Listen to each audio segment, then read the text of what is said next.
அடுத்தபடியாக நம்முடைய தலைப்பிலே பேசுவதற்கு குழந்தைகளே என்ற தலைப்பில் இந்த குடும்பத்தினுடைய ஒற்றுமைக்கும் மகிழ்ச்சிக்கும் முக்கிய காரணமாக அமைவது குழந்தைகள் தான்.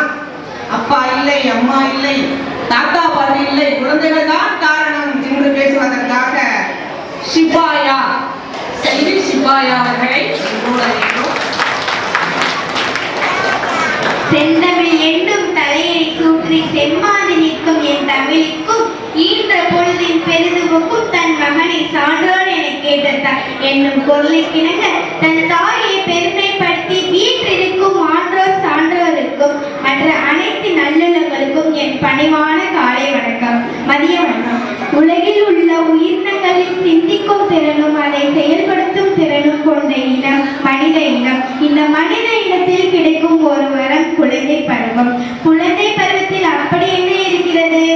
ஒரு குழந்தை அழுகை, மழலை, சிரிப்பு இவற்றை ரசிக்க தெரிந்தால் இதற்கு விடை கிடைத்துவிடும்.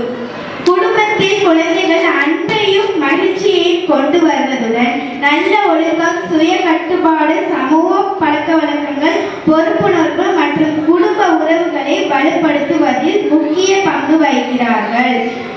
ஏன் தெரியுமா? குழந்தைகள் சிரிப்பு, விளையாட்டு, குறும்புகளால் குடும்பத்தில் அன்பையும் மகிழ்ச்சியையும் நிரப்புகிறார்கள். குழந்தைகள் விளையாடுகிறார்களா? குழந்தைகள் யாராச்சும் விளையாடுறாங்களா?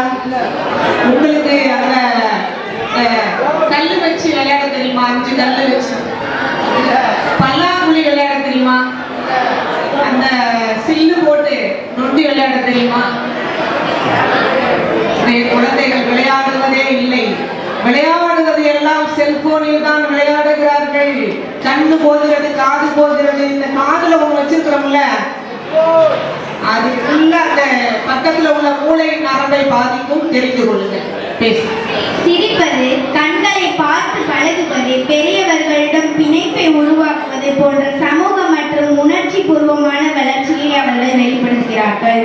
சில நேரங்களில் பெரிய குழந்தைகளை சிறியவர்களை பார்த்து கொள்ளும் பொறுப்பை ஏற்பதால் அவர்களிடையே பொறுப்புணர்வும் அக்கறையும் வளர்கிறது. குழந்தைகளின் சிறப்புகள்: அவர்களின் இயல்பான வளர்ச்சி, பெற்றோர்களின் வழிகாட்டுதல் மற்றும் சமூகத்தின் ஆதரவு ஆகியவற்றை பொறுத்து அமைகின்றன.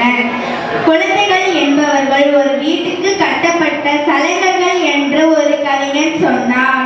ஒரு தேசத்தின் அதிகாலை பொழுதை போன்றவர்கள் குழந்தைகள் தான். ஒவ்வொரு குடும்பத்தின் குட்டி குலதெய்வங்கள் குழந்தைகள் தான்.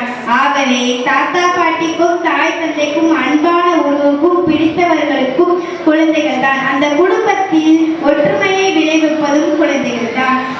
ஆகவே பட்டிமன்ற தலைவர் அவர்களே, குடும்பத்தில் ஒற்றுமை விளைவிப்பது குழந்தைகள் தான். நன்றி. பட்டிமன்ற நடுவர் அவர்களுக்கு ஒரு அறிவுரை சொல்லிவிட்டார்கள். குடும்பத்தின் ஒற்றுமைக்கு குழந்தைகள் தான். எல்லாருக்கும் பிடிச்சவங்க குழந்தைகள் தான். அதனால் குழந்தைகள் தான்